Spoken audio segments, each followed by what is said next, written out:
This is Viral Gossip Talk TV.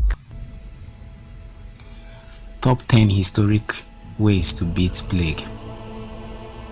When there was no effective treatment for most infectious diseases in the past, the best advice the medical mind could give you was the Latin phrase Cito longe, tarde, which means leave quickly, go far away, and come back slowly. Fleeing a plague and sitting it out in the countryside was one of the only things most people could do. Of course, they often spread the plague to the safe places to which they ran, so even these had only limited success. With everyone around them succumbing to mysterious illnesses, the people of the past had nothing to lose by trying what seems like ridiculous tactics to us. Here are 10 historical ways that people try to beat plagues. However, if this is your first time on our channel, please we would like you to do us a little favor of clicking on the red subscriber button and as well the notification bell to get updates as soon as it drops. Today we'll be looking at the ways people beat plague from the order of 10 to 1, and starting up with number 10 is smells. Miasma theory, which suggested that illness was caused by bad air and odors, placed a great deal of faith in the power of smells to prevent illness. It was believed that removing bad smells was one way to stop disease. In 1357, the city of London threatened people with fines if they left any offensively smelly animal product or dung in the streets. For those unable to make their environment less odoriferous, there was the portion of using perfume and other sweet smell to mask the stench. However, one group of people is said to have invented a cure for the plague for less than wholesome reasons.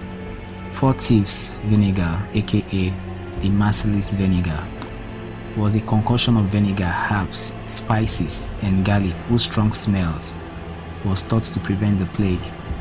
The recipe for this mixture was supposed to have been created by a group of 4 thieves who wanted to break into houses where people had died of the plague without catching it themselves. When apprehended, the thieves surrendered their secret formula to avoid being hanged. Now, another ways that was adopted to beat plagues was the use of masks. Some individuals used masks to save themselves for more noble reason than theft. Medieval doctors who dealt with plague victims were often shown wearing extraordinary beaked masks. Although they look absurd to us, they were the high-tech hazmat suit of the Middle Ages. Doctors in their plague gear wore wax aprons to stop blood and other bodily fluid from soaking into their clothes. Leather gloves kept them from coming into contact with their patient directly. Polished slices of crystal in their mouths allowed them to see clearly but kept droplets of infectious material from reaching their eyes. However, from the physician's point of view, the most effective piece of kit was the beaked masks. Not knowing how diseases spread, they thought the protid aromas of the sick actually caused illnesses. So the beaked mask was stuffed with pungent herb and spices to purify the air they breathed. Some doctors went further by holding garlic in their mouth while examining the dying. Another way or method that was adopted to beat plague was fires. When personal protection was not enough, city authorities sought to drive out diseases by changing the air of the entire city. One of the best ways to do this was to light enormous bonfires whose heat and smoke was thought to clean the air. When the Great Plague of 1665 hit London, an order went out from the Lord Mayor that all inhabitants of the city were to furnish themselves with sufficient quantities of combustible matter to maintain and continue fire burning constantly for 3 whole days and nights. The given reason was that this had worked in the past and in other countries. For 3 days the streets were kept empty except for people tending fires and watching that sparks did not ignite nearby houses. The diarist Samuel Pepys saw fire burning throughout the whole city. Alas, they did not work in stopping people from dying by the thousands. For a time, smoking was thought to be good for your health. After all, what could be healthier than carrying a tiny bonfire of tobacco around with you in your pipe?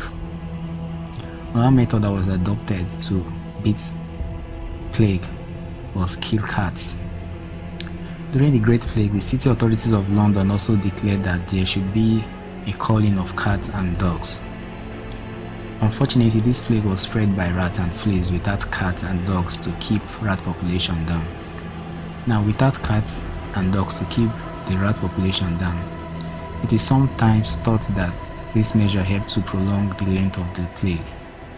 Cats have always had it hard in times of crisis until the 18th century. It was a common entertainment in France to gather cats in a net or cage and host them over a fire to watch them burn to death. The animal ashes were thought to be powerful protection against witchcraft and the curse of good luck. There may have been some use in getting rid of cats. However, as they can carry fleas and spend a lot of time around humans, they may well have been carriers of the Black Death after all. Another method that was adopted to beat plague was bloodletting. Bleeding patients have been a favorite pastime of doctors for millennia. The ancient doctor Galen, who shaped medical practice for centuries, was such a fan of bloodletting, and his fellow doctors mocked him for it. Once, after Galen tried to bleed a fever out of a patient, there was so much blood on the floor, and they said, "You really slaughtered that fever." Later, doctors thought themselves much more sophisticated than Galen. Rather than simply cutting up patients and letting the blood pour out, they attached leeches to the body to suck out the blood. Leeches were collected by individuals, usually women, wading into the water where the platters lived. The leech finders had bare legs and simply waited for the bloodsucker to attach themselves. These leeches were then sold for a high price. Leeches were a relatively painless and risk-free way of getting some of the blood out. Today, if you feel your humors are out of balance, most modern doctors will suggest trying something other than bleeding. On the other hand, leeches have made a comeback in certain medical uses. Another method that was adopted in beating plague is called the quarantine, and that is our number 5 for today. One of the fastest ways for diseases to spread in the Middle Age was on ships. People were crammed together in close and unhealthy quarters. This made these vessels the perfect breeding ground for diseases. Once sailors and passengers went ashore, a plague could soon spring up. This relationship between ships and disease was soon noticed, and the city of Venice took measures to stop it. Starting in 1448, when a ship reached the city, it was forced to wait at anchor for 40 days before the crew and goods could leave the vessel. This period of 40 days gives us the word quarantine today. 40 is also a biblical number related to purity, as when Jesus went into the desert for 40 days. Despite being a number plucked from the Bible, the Venetians seems to have struck it luckily. Modern medicine suggests that most people suffering from bubonic plague go from infection to death in around 37 days. Another method that was used to beat plague, which is our number 4, is Cordon Sanitaire. Sometimes it was an entire empire that took action to keep plague out. In 1717, Empress Maria Theresa of Austria set up a Cordon Sanitaire between her lands and those of the Ottoman Empire. This sanitary cordon sought to keep the plague out of Austria, and it worked. The border lasted for 101 years. During that time, there were no outbreak of plague in Austria, although they continued to occur within the Ottoman Empire. Over a stretch of land spanning 1,600 kilometers, which is 1,000 miles, soldiers were posted within a musket shot of each other. Along this border, people and goods could only pass at designated areas, and we are head there to check for signs of plague. People were monitored for 21 days unless a plague was active on the Ottoman side of the border. In that case, they were held for 48 days to check that fabric and wool were not infected. They were placed in a warehouse where peasants were given money to sleep on top of them. If the peasants remained unhealthy, then the goods were clean. Another method that was used to beat plague, which is our number 3, is whipping yourself. In the ancient world, it was thought that plague were caused by Apollo shooting people down with his invisible arrow. Indeed, it must have seemed as if some divine force was randomly afflicting only certain individuals as a plague spread. In the Middle Age, however, it was not Apollo who was spreading disease. Instead, the Christian god was punishing people for their sin. Flagellants were people who thought the best way to rid themselves of sin was to punish their sinful bodies. Across Europe, larger groups of people gathered together to whip themselves. In 1349, they arrived in London and put on quite the show of purification. Each had in their right hand a scourge with 3 tails. Each tail has a knot, and through the middle of it there were sometimes sharp nails fixed.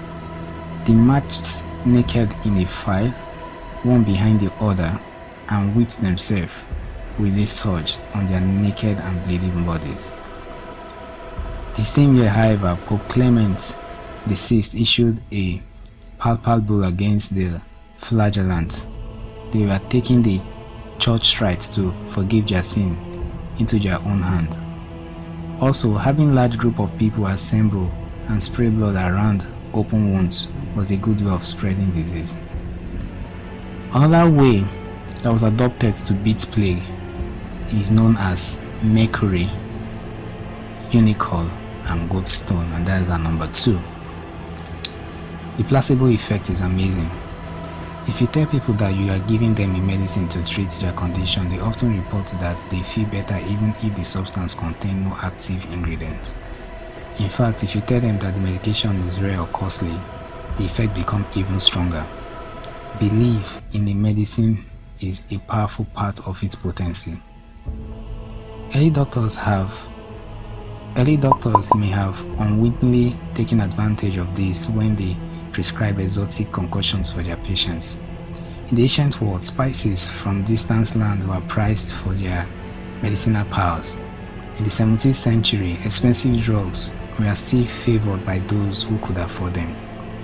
Mercury, the only liquid metal at room temperature, was used by those amazed by its quicksilver property. Others made much of crushed up unicorn horns, probably the long horn-like teeth of the narwhal. However, one doctor thought those were nonsense cures. He found that a little bit of bezoar, a stone found in the stomach of goats and other animals, was just the thing for the plague. And our number 1 for today method that was adopted to beat plague is live chicken. In the 17th century, one of the cures available to doctors who like bezoars involved snake flesh. It was used to make small, lozenges that dissolve in the mouth. For this, he suggested rattlesnake as the best source, but sometimes it was live animal flesh that did the trick. The Black Death marked its patients with a formation of hugely swollen lymph nodes that turned black, hence its name. These bubbles were extinguishingly painful to the touch and a natural place for doctors to try out their cures. To heal the bubbles, one Austrian doctor of 1494 offered a solution. Take some young rooster, one after the other, with the feather plucked from around the hole inside the backside. Place the rooster rump on the bubble until the rooster dies. Repeat with another rooster until one survives. How the rooster was held in place until it died is not described. The treatment was used for many centuries and seems to have developed from an Arabic treatment for sucking venom from bites. In that case, a chicken was cut just above its heart and the wound placed over the bite.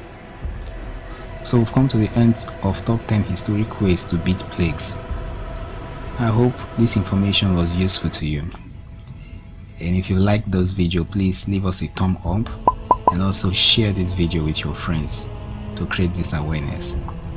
Also, do not forget to subscribe to our channel and as well click on the notification bell. Thank you for watching.